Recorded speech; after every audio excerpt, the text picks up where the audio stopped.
말씀 제목 따라 하겠습니다. 성령의 열매 충성 온유 절제. 성령의 열매 충성 온유 절제. 우리는 3주째 갈라디아서 5장 22절부터 24절까지의 같은 본문으로 하나님의 말씀을 나누고 있습니다. 갈라디아서를 1장부터 한 단락 쉼없이 달려오던 걸음이었는데 이 본문 앞에 서서 우리는 마치 잘 걸어오던 발걸음을 멈추고 더 이상 나가지 못하는 채 서 있는 듯 합니다.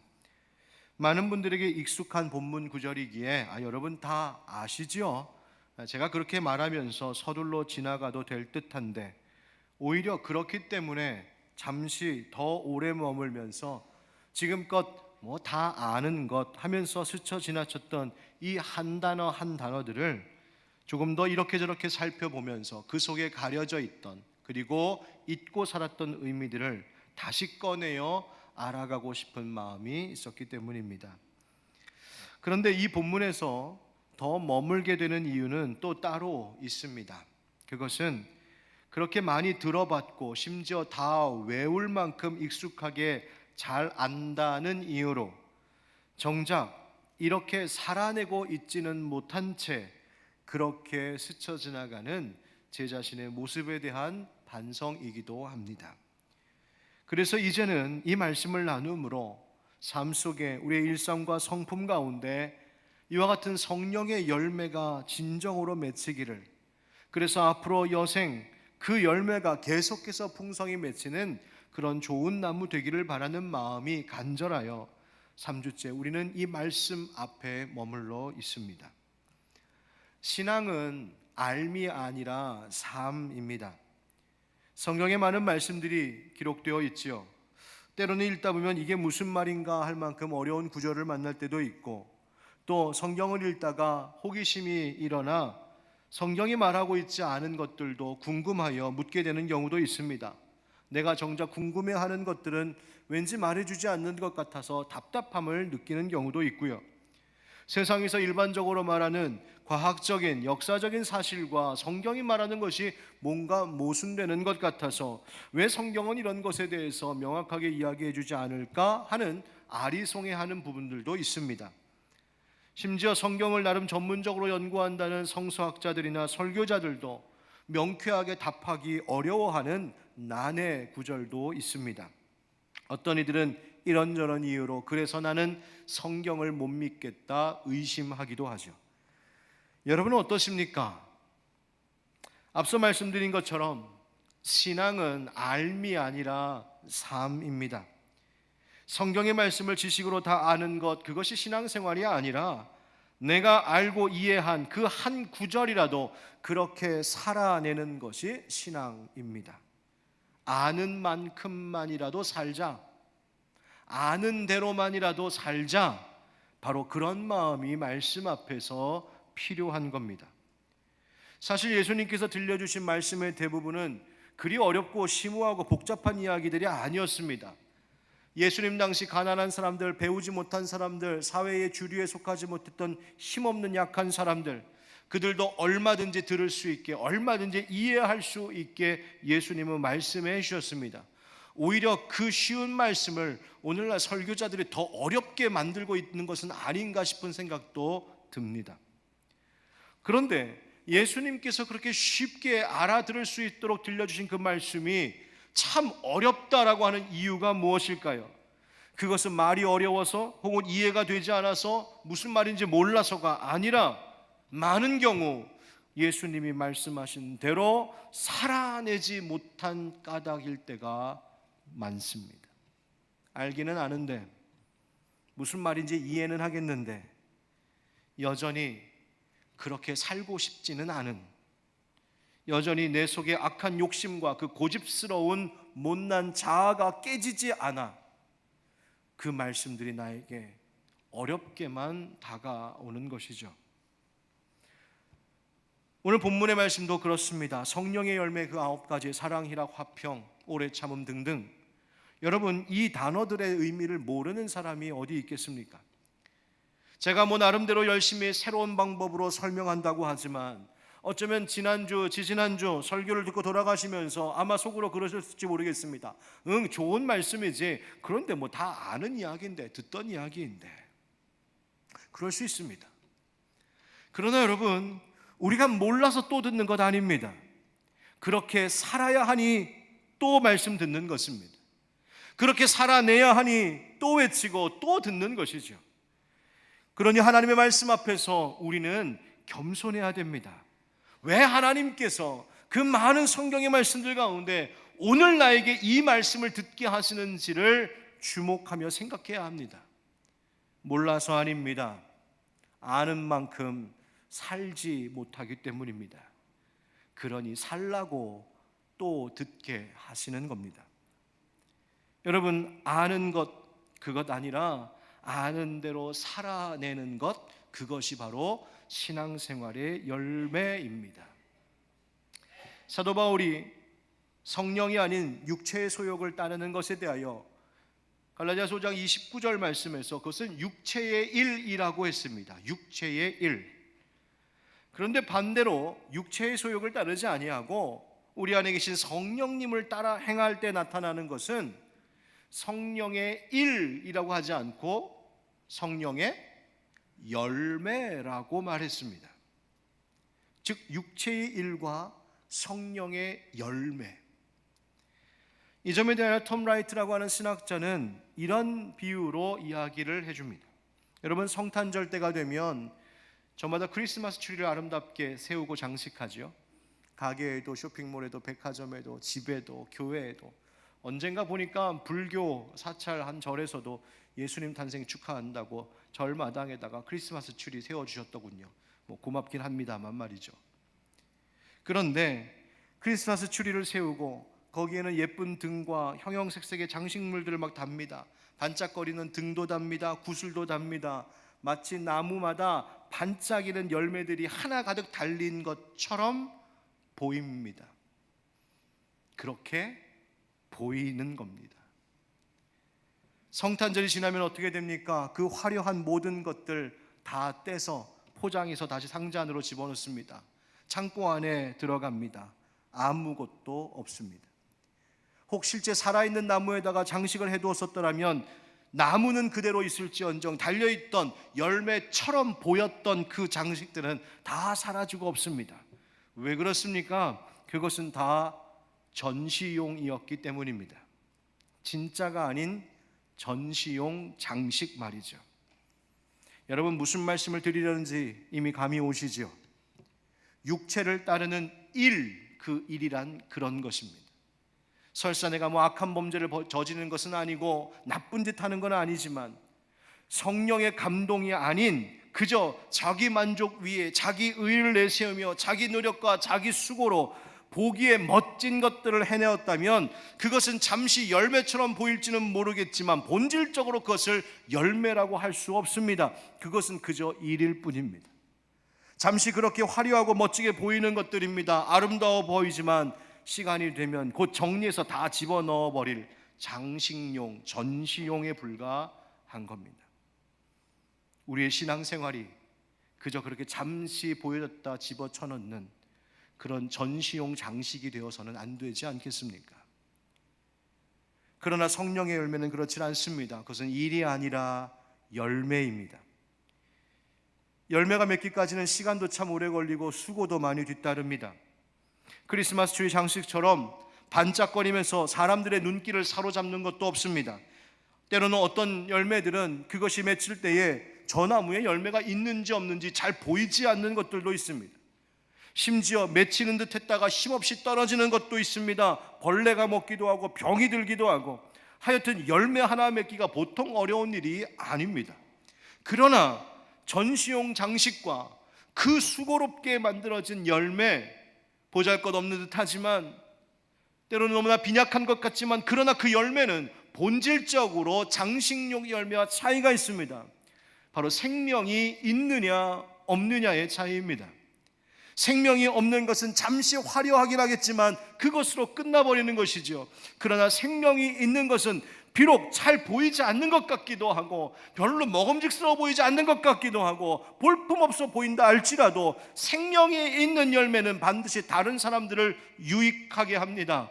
또 다른 생명을 낳는 데 쓰입니다.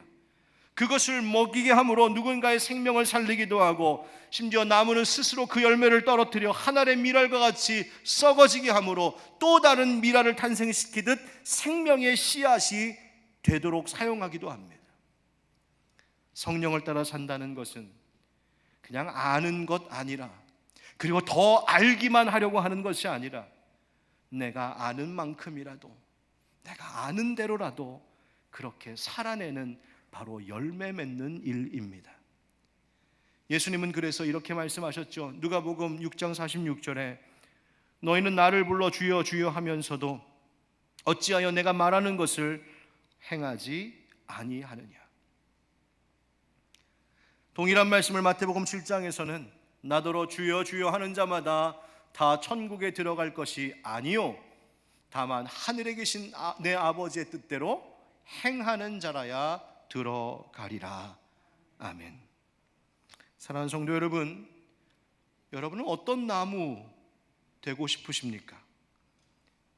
톰 라이트가 비유해 준 대로 인생 한번 사는 것, 반짝거리는 크리스마스 나무처럼 나 한번 화려하게 살다가 갈 때 되면 가는 거지 뭐, 그러시겠습니까?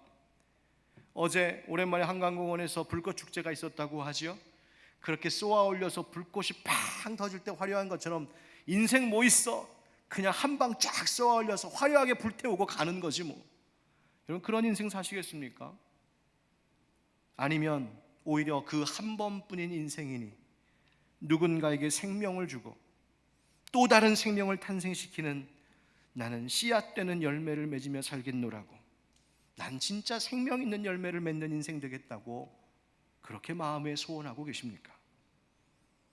만약 오늘 예배하시는 여러분들이 후자의 삶을 원하신다면 우리는 오늘 또다시 동일한 본문 말씀 앞에 멈춰서 봐야 합니다. 그리고 나라고 하는 나무, 내 성품과 내 생활과 내 삶이라고 하는 나무를 다시 돌아보셔야 합니다. 과연 나는 살아있는 나무인가? 나는 과연 성령을 따르고 있는가? 과연 나는 열매를 오늘도 맺기 위하여 수고와 노력을 아끼지 않으며 돌보고 있을까 말입니다. 사랑하는 성도 여러분, 오늘도 우리 함께 말씀을 통하여 잠깐의 화려함으로 끝나버리는 그런 전시용 신앙, 그런 인생 아니라 오랜 기다림 중에 마침내 맺게 되는 생명 있는 열매, 그리고 생명을 또다시 낳는 그런 열매를 결실하는 저와 여러분 모두의 인생이 되기를 예수 그리스도의 이름으로 축원드립니다.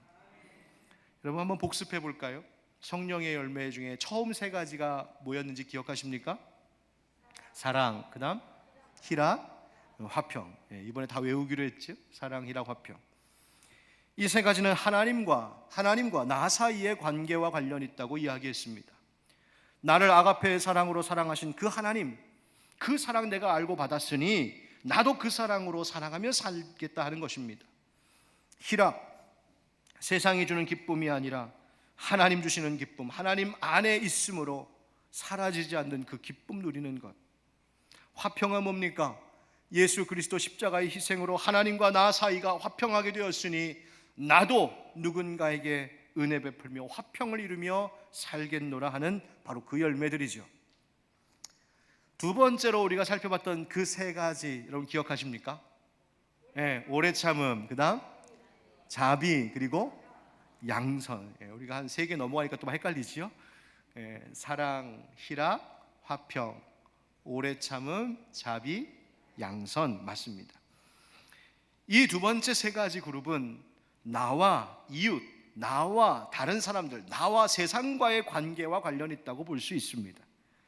어떤 사람이 혹은 세상 현실의 문제가 나를 힘들게 하여 고난을 겪고 역경 가운데 있다 할지라도 하나님의 이루실 그 선한 일들을 소망하며 참고 견디어내는 바로 그 인내, 그 오래 참음입니다. 다른 사람의 아픔을 나의 아픔으로 공감하며 다른 사람들을 친절히 섬기는 그 마음, 바로 자비.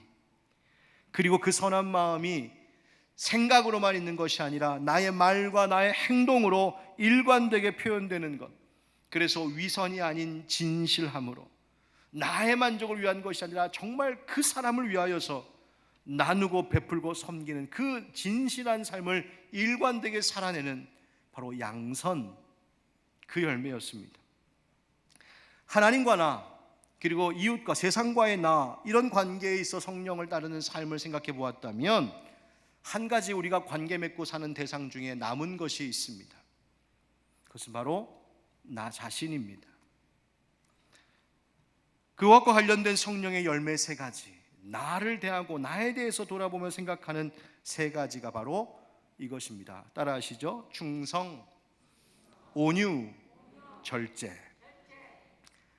이것은 자기 스스로에 대한 마음, 그 태도로서의 미덕이라고 볼 수 있습니다.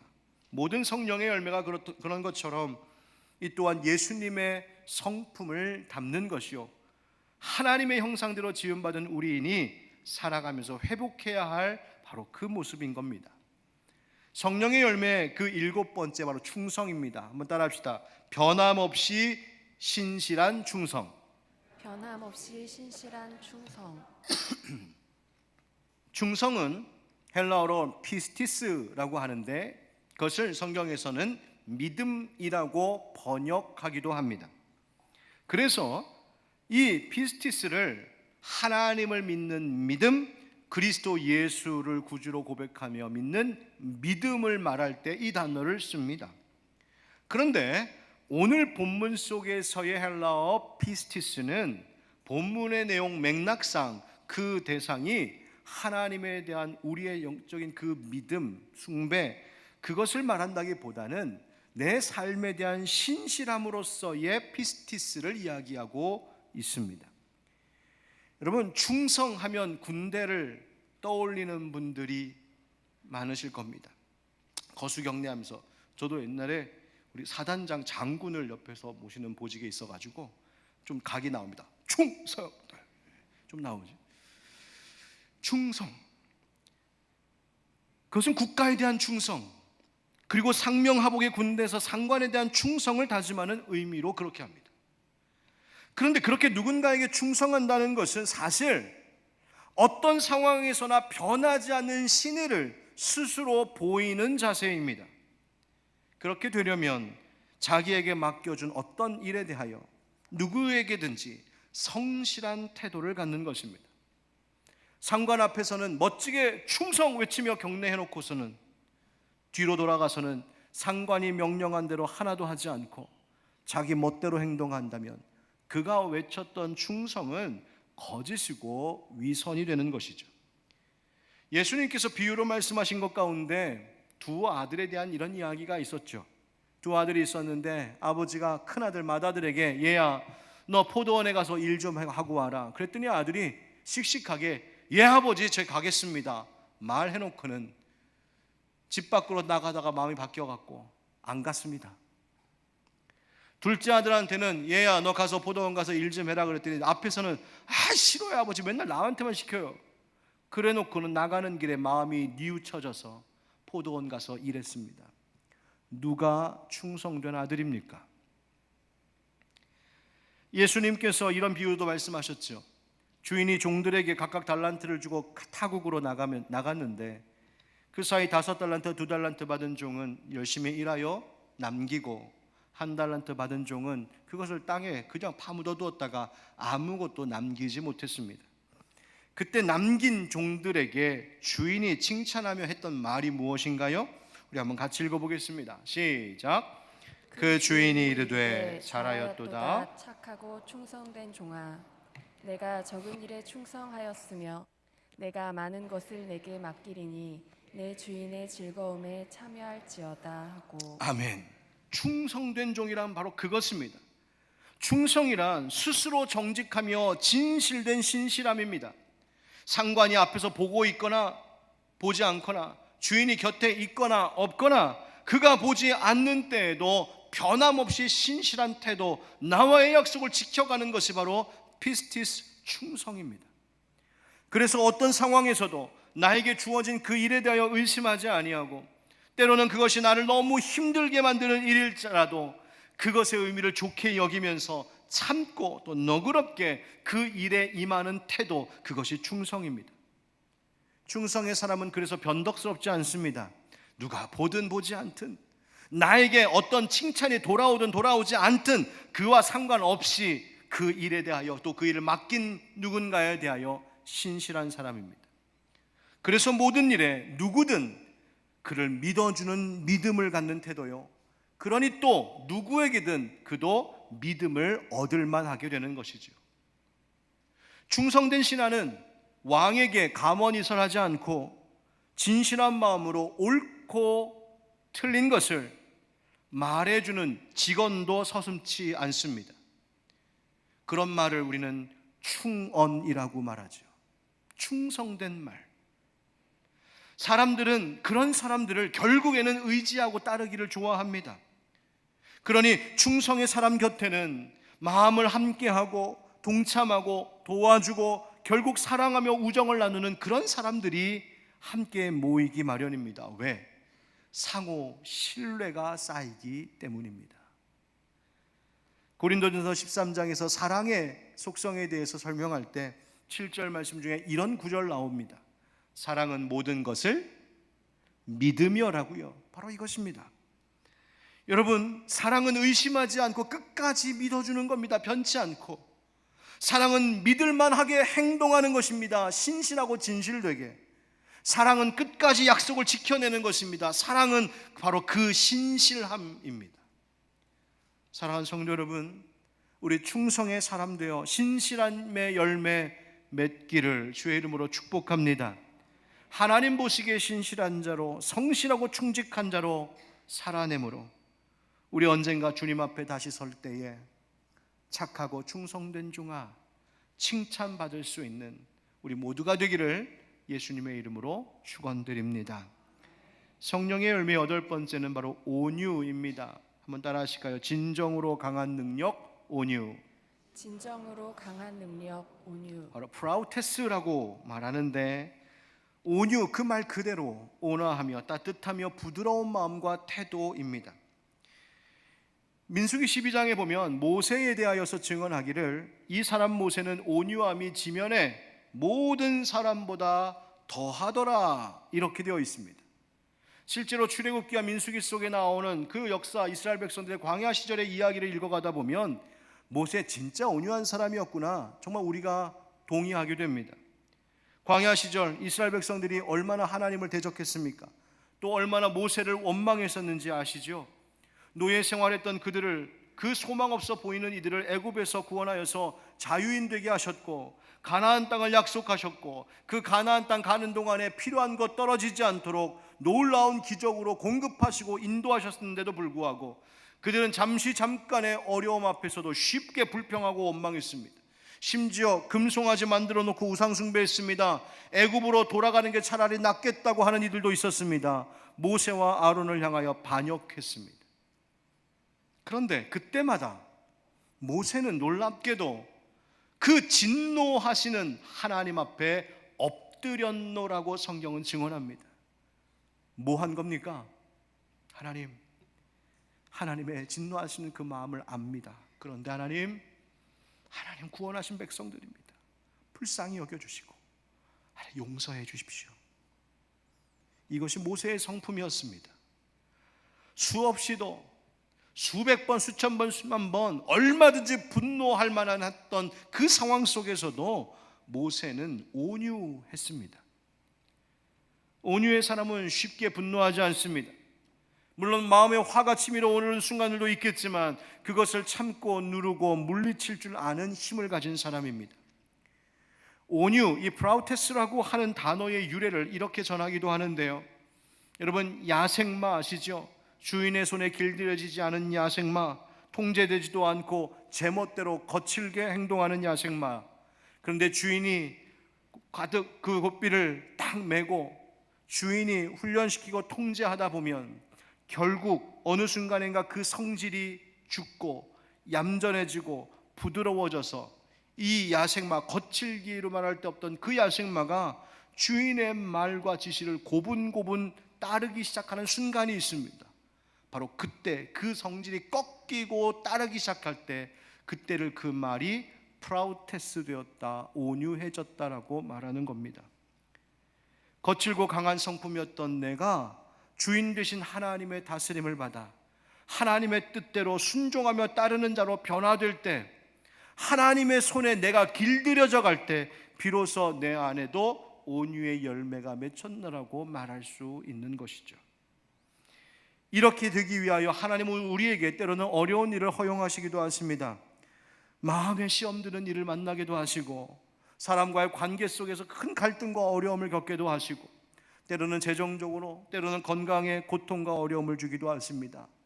시인도 그것을 느꼈나 봅니다. 그래서 이렇게 고백했어요.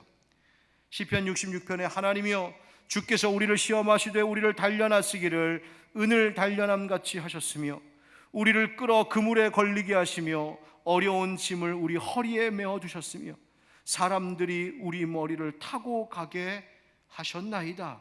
우리가 불과 물을 통과하였습니다.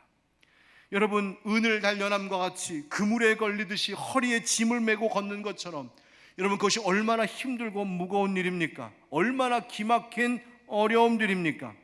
그런데 결국은 주님께서 거기서 끌어내신답니다. 무엇을 위해? 풍부한 곳에 있게 하시려고. 하나님은 어차피 풍부한 곳에 있게 하시려고 하시는데 왜 앞서 이런 일들을 주십니까? 그 풍부한 복을 얻기 합당한 그릇 되게 하시려고, 우리로 하나님의 손에 길들여진 온화한 성품의 온화한 자들 되지 아니하면 하나님 우리에게 주신 복이 오히려 나에게 독이 될 수 있기 때문입니다. 여러분, 그물에 걸리게 하셨다고 되어 있죠. 물고기 그물로 잡다 보면 그물코로 빠져나오는 물고기들이 있습니다. 어떤 물고기들이 빠져나옵니까? 예? 작은 물고기들이 빠져나옵니다. 그럼 큰 물고기가 빠져나오려면 자기 몸을 어떻게 해야 됩니까? 다이어트 해야 되죠. 마찬가지입니다. 하나님께서 우리의 그 못나고 고집스러운 큰 자아를 깨뜨리고 부수셔서 우리를 겸손하게 하시는 겁니다. 그래서 온유는 겸손이기도 합니다. 하나님 앞에서 겸손한 자는 다른 사람 앞에서도 겸손할 줄 알아요. 예수님 말씀하십니다. 마태복음 11장 29절, 나는 마음이 온유하고 겸손하니 나의 멍에를 메고 내게 배우라. 그리하면 너희 마음이 쉼을 얻으리니. 아멘. 여러분, 어떤 어려운 일이 있을 때에 온유하지 못하면 갑자기 그 마음이 급해지고 분주해집니다. 어떡하지? 큰일 났다. 그래서 걱정과 염려가 쏟아져 나오기 시작하고 불만과 심지어 하나님에 대한 불신이 우리 가운데서 터져 나옵니다. 그러니 그 마음에 어디 쉼이 있겠습니까?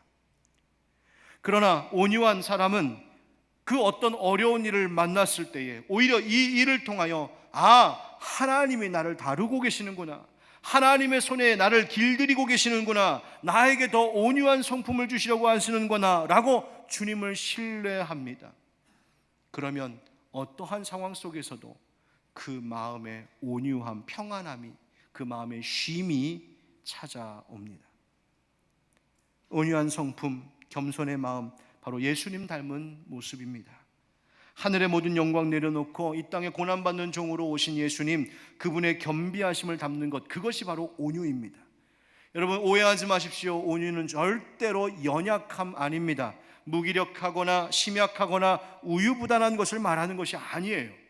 오히려 온유란 강한 능력입니다. 잠언에서도 말씀하시기를 부드러운 혀는 뼈를 꺾느니라 말씀하셨습니다. 그렇게 힘을 줘도 잘 꺾이지 않던 그것이 오히려 부드러움 속에서 변하는 것, 바로 그것이 진짜 능력입니다. 예수님께서 풍랑이는 바다를 잠잠하게 하신 일이 있었죠. 그때 성경에 기록되어 있기를 예수께서 이르시되 잠잠하라 고요하라 하시니 바람이 그치고 아주 잔잔하여지더라 라고 말해줍니다. 여러분, 거센 풍랑이 얼마나 요란하고 시끄럽고 거칠었겠습니까? 그런데 그 예수님께서 말 길게 하지 아니하시고 단 한마디 하셨습니다. 잠잠하라 고요하라. 저는 상상해 보건대 그 한마디의 말도 소리 지르며 하시지 않았을 것 같습니다. 야, 풍랑아, 넌 왜 못 듣냐? 제발 좀 조용히 해라. 제발 좀 고요해라. 제발 좀 잠잠해라. 너 자꾸 그러면 가만 안 둔다. 예수님 그러지 않으셨을 것 같습니다. 그저 그 온화한 눈빛으로 온유한 성품의 목소리로 그 거친 풍랑 앞에서 한마디 잠잠하라, 고요하라. 바로 그것이 온유의 강한 능력입니다. 사랑하는 성도 여러분, 누군가 여러분에게 거칠게 다가오거든 오히려 온유하게 대해 보십시오. 누군가 나를 강하게 공격해 오거든 그저 부드럽게 그 돌을 겸손히 받아 보십시오. 네가 뭔데 나한테 이래? 그러면서 나를 오히려 스스로 높이려 하지 마시고, 맞습니다, 당신이 옳습니다, 모든 게 다 제 탓입니다, 넉넉한 마음으로 받아내 보십시오. 거기에 오히려 힘이 실리기 시작할 것입니다. 그것이 상황을 바꿔놓고 그것이 그 사람도 변화시킬 것입니다. 여러분, 예수님 닮은 그 온유의 능력으로 이 거칠고 험한 세상을 이겨내는 저와 여러분 되길 주의 이름으로 축복합니다. 성령의 열매 마지막은 뭐지요? 절제입니다. 따라합시다. 모든 것을 아름답게 하는 절제. 모든 것을 아름답게 하는 절제. 엥크라테이아라고 하는 헬라어인데, 여러분, 성령을 따르는 그리스도인은 무절제하지 않습니다. 절제가 뭔가요? 자신의 생활을 근신하고 제어할 줄 아는 힘이죠. 그래서 절제는 그리스도인들로 하여금 거룩하고 건전하고 순결한 생활을 할 수 있도록 도와주는 힘입니다. 그런데 사실 절제라고 하는 것은 인간이 가지고 있는 본능과는 반대되는 것이라고 여겨집니다. 왜요? 우리의 본능, 우리의 본성은 뭡니까? 하고 싶은 것 계속하고, 가고 싶은 것 마음껏 가고, 얻고 싶고 가지고 싶은 것 마음대로 취하고, 그게 우리 안에 있는 자연스러운 본능과 본성입니다. 그러니 그것을 거스르는 절제는 늘 불편한 것이 되죠. 그러나 여러분, 자유가 무엇입니까? 감정적으로, 기분에 따라 충동적으로 하고 싶은 대로 하는 거 자유 아니죠. 우리는 그것을 뭐라고 오히려 말합니까? 방종이라고 하죠. 그렇습니다. 진정한 자유가 그 자유의 의미를 지켜내려면 거기에는 반드시 절제가 필요합니다. 아무리 내 눈앞에 좋은 음식이 하나가득 쌓여 있어서 너 먹고 싶은 만큼 다 먹어 할지라도 내가 절제하지 않으면 내 앞에 있는 그 좋은 음식들은 결국 나를 탈나게 하는 독이 되고 마는 겁니다. 아무리 빠르게 잘 달릴 수 있는 자동차가 있다고 해도 내가 절제하지 않냐고 끝까지 악셀레이터 밟고 끝까지 달려가면 그것은 나를 죽이고 너를 죽이는 살인 무기가 되는 겁니다. 절제 없는 생활은 브레이크 없는 자동차 같습니다. 그러니 무슨 일이든 지나치지 않는 것이 좋습니다. 더 가고 싶을 때 멈출 줄 알아야 하고, 더 하고 싶을 때 스스로를 제어할 줄 알아야 하고, 더 가지고 싶을 때 오히려 내게 있던 것마저도 내려놓을 줄 아는 절제, 그 힘, 그 용기가 필요합니다. 특별히 하고 싶은 말이 있을 때에 멈출 줄 아는 힘이 필요합니다. 정말 하고 싶은 말이 있거든 여러분, 이 세 가지만 꼭 생각하십시오. 꼭 해야 하는 말인가? 그 다음, 꼭 내가 해야 하는 말인가? 그 다음, 꼭 지금 해야 하는 말인가? 말을 지켜야 합니다. 절제는 또한 어떤 일의 중요성을 잘 분별하는 능력이기도 한데요, 어떤 일을 그저 많이 한다고만 좋은 것이 아닙니다. 내가 다 한다고, 이것도 하고 저것도 하고 나 다 할 수 있다고 하는 것 좋지 않습니다. 오히려 어떤 것은 내가 손대지 않고 손을 떼는 것이 더 좋을 때가 있습니다. 나서지 않는 게 더 좋은 순간들이 있습니다. 즉 어떤 중요한 일을 위하여, 더 중요한 소중한 가치를 지키기 위하여 내가 그렇게 하지 않고 포기하고 내려놓을 줄 아는 태도, 바로 그것이 절제입니다. 참고 멈추는 것. 여러분, 절제가 가지고 있는 힘이 뭔지 아십니까? 성령의 열매 9가지 중에 이 절제가 가장 끝에 오는 이유가 있는 것 같습니다. 왜? 절제가 그 앞에 다른 모든 것들을 아름답게 매듭지어주는 마침표와 같기 때문입니다. 제가 글을 쓰다 보면 갑자기 영감이 확 떠올라서 막 쓰고 싶은 말이 막 줄줄이 나올 때가 가끔 있습니다. 그러면 그 말을 계속해서 줄줄이 늘어놓기만 하면 어느 순간 그 앞에 있는 모든 말들의 문장이 힘을 잃어버리고 맙니다. 불명확해지고 또렷하지가 않습니다. 오히려 문장을 써내려가다가 적당한 때에 멈춰서 단호하게 마침표를 찍고 그 나머지를 지워버릴 때 오히려 그 앞에 문장이 간결하게 되고 명확하게 되고 생명을 얻어 힘이 실리기 시작합니다. 시가 아름다운 이유가 바로 거기에 있습니다. 문장에 절제가 있기 때문입니다. 마침표가 있기 때문입니다. 그래서 절제미라는 말도 있죠. 정도를 넘지 않고 알맞게 삼가할 때 느껴지는 바로 그 아름다움. 절제란 우리의 생활 가운데 그 모든 수고하고 아름다운 것들을 참으로 의미 있고 아름답게 끝맺음 해주는 중요한 인생의 마침표와 같은 것입니다. 오늘로 성령의 열매 9가지를 다 함께 나누었습니다. 열매를 맺는다는 것 오래 걸리는 일이고 수고가 많이 뒤따르는 일입니다. 그러나 여러분, 생명 있는 나무는 반드시 열매 맺는 그날이 있을 줄 믿습니다. 여러분, 이 가을에 우리 무로 익어가는 오곡백과 과실들과 같이 우리의 삶에도 하나님 주시는 성령의 열매가 익어가기를 축복합니다. 절제미가 담긴 시 하나를 읽고 말씀을 마무리하겠습니다. 꽃이 진 그 자리에 어느새 소리 없이 고운 열매가 달렸어요. 내가 하기 싫은 일을 하고 나면 수고의 땀이 맺어주는 기쁨의 열매, 내가 아파서 흘린 눈물 뒤에는 인내가 낳아주는 웃음의 열매, 아프고 힘들지 않고 열리는 열매는 없다고, 정말 그렇다고 나의 마음을 엿보던 고운 바람이 나에게 일러줍니다. 열매를 맺는 데는 수고의 땀이 필요하기도 하고 아파 흘리는 눈물도 필요합니다. 그러나 언젠가 기쁨의 열매, 웃음의 열매가 맺히는 그날이 있노라고 시인은 노래하고 있습니다. 사랑하는 성도 여러분, 많이 수고스러우시지요? 힘들고 견뎌내야 되는 일들도 많으시지요?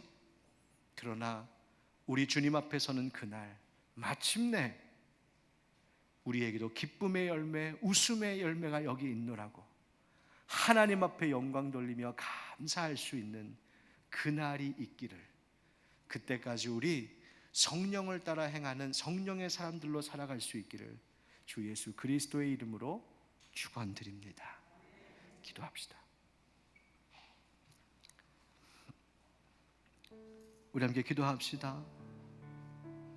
여러분, 이 성령의 9가지 열매 가운데 특별히 더 사모함이 일어나는 열매가 있습니까? 또 이것 앞에는 내가 너무나 부끄럽습니다 하는 부분도 있지는 않으신지요? 오늘 우리에게 주신 말씀대로 성령의 그 귀한 열매들이 내 삶 가운데 맺히도록 주여 성령 따라 행하는 우리 되게 하여 주시옵소서. 우리 함께 말씀을 겸손히 받으며 한번 잠시 각자 기도하겠습니다. 기도합시다. 은혜가 풍성하신 아버지 하나님, 우리에게 허락하여 주옵소서. 사랑, 희락, 화평, 오래 참음, 자비, 양선, 충성, 온유, 절제, 주님, 이 귀한 열매들이 우리의 삶 가운데 맺히기를 수고를 아끼지 아니하고 주님의 뜻을 구하며 바라며 따르며 성령 따라 행하는 우리들이 되게 하여 주시옵소서. 그래서 누군가의 생명을 위하여, 하나님 나라 교회에 위하여서 그렇게 맺는 우리들이 될 수 있도록 주님 도와주옵소서. 사랑하는 아버지 하나님, 주신 말씀대로 성령을 따라 행하는 우리가 되기를 원합니다. 그리하여서 그 언젠가 모든 수고와 눈물과 오래 참음을 넘어서 기쁨의 열매, 웃음과 감사의 열매, 그 고운 열매가 우리의 인생, 우리의 신앙생활 가운데에도 풍성히 결실하게 되기를 간절히 바라고 원합니다. 주님 주신 말씀처럼 또 오늘 특별히 충성과 온유, 절제에 대해서 말씀하셨는데, 하나님 우리의 삶에 그 열매가 맺힘으로 인하여 하나님께는 영광이요 이웃과 교회에는 기쁨과 덕을 끼치고 내 삶에 그것이 귀한 향기로운 상급이 되도록 주님 축복하여 주시옵소서. 이제 다시 일상으로 돌아갑니다. 우리의 가는 발걸음과 삶을 축복하여 주시고 매 순간마다 성령님 들려주시는 음성에 귀 기울일 때 우리에게 그것을 따를 믿음과 용기도 주시며 마침내 그저 전시용 장식용 열매 아닌 진정으로 생명 있는 열매를 맺는 아름다운 나무들이 되게 하여 주시옵소서. 예수님의 이름으로 축복하고 기도드리옵나이다. 아멘. 이제는 우리 주 예수 그리스도의 은혜와 하나님 아버지 크신 사랑과 성령의 교통하심과 역사하심이 성령을 따라 행하라 말씀하신 대로 우리가 행하기를 원합니다. 그 귀한 성령의 열매 맺기를 원합니다. 다짐하고 결단하는 모든 주의 성도들 위해 이제부터 영원까지 함께 하시기를 간절히 축원하옵나이다. 아멘.